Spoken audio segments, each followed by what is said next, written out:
Бүгүн 7-сентябрда Бишкек шаардык сотунда Өмүрбек Текебаев менен Дүйшөн Кулчотоновдун кылмыш иши боюнча сот отуруму уланууда. Күбөлөрдүн бири Исабек Алдосов 2010-жылдын 13-майында Өмүрбек Текебаевдин кабыл алуусунда болгонун билдирди. Ал жактоочулардын суроолоруна жооп берип жатып, Текебаевдин өкмөт үйүндөгү иш бөлмөсүн биле турганын, Модин көрсөткөн бөлмө Текебаевдики эместигин айтты.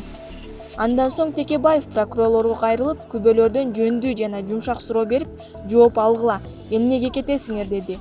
Прокурорлор ишке тийиштүү маселелер боюнча суроо берип жатканын айтып жооп кылышты. Ал эми прокурорлордун бири сотко сот залында тынчтык сакталышы керектигин эскертүүнү суранды. Аркы четте отурган прокурор Бекжан Мамбетов сотто Текебаев 2010-жылы 13-майда Супарага бардык деп айткан деп балп этти. Текебаев ордунан туруп прокурорго эмне кыла аласың? Айбан, былжырабай отур, сени соттош керек. Айбансың, томду ачып оку деп прокурорлорду катуу какты. Прокурор туура эмес айтып алдым деген дагы жок. Билгениңерди кылып алгыла дегендей эле отурду. Сот болсо жалган жала илген прокурорго чара колдонгон жок.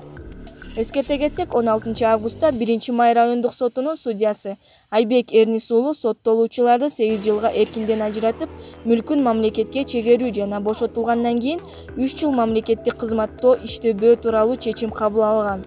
Бирок башкы прокуратура райондук соттон чечимине макул болбой, соттолуучулардын абакта өтөө жаза мөөнөтүн узартып берүүсүн сурап, Бишкек шаардык сотко апелляциялык арыз менен кайрылган. Өмүрбек Текебаев менен Дүйшөн Кулчотоновдун кылмыш иши боюнча сот отурумунда күбөлөр көрсөтмө берип жатышат. Көрсөтмө берүү үчүн 18 адам чакырылган. Алардын бири Сүйүнбек Канатбеков 13-майда Өмүрбек Текебаев менен өкмөт үйүндө жолугушканын, ал кайсы убакытта кайда болгонун айтып берди. 13-майда шаарда болгом. Күндүзгү саат 11:30 чамаларында Текебаевдин Калысбек Боронбаев деген жардамчысы мага чалып, Өмүрбек Текебаев сиздерди кесин деп жатат деди. 14:00 чамаларында 5-6 адам чогулуп бул кишиге киргенбиз.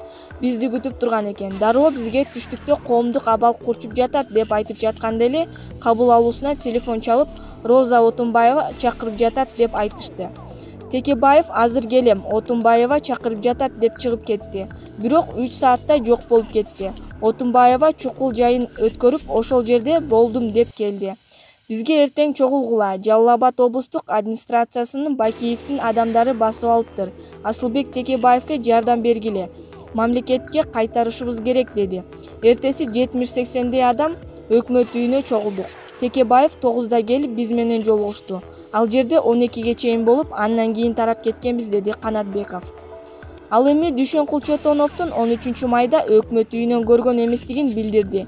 Эскерте кетсек, 16 августта 1-май райондук сотунун судьясы Айбек Эрнис уулу соттолуучуларды 8 жылга эркинден ажыратып, мүлкүн мамлекетке чегерүү жана бошотулгандан кийин 3 жыл мамлекетке кызматта иштебөө тууралуу чечим кабыл алган.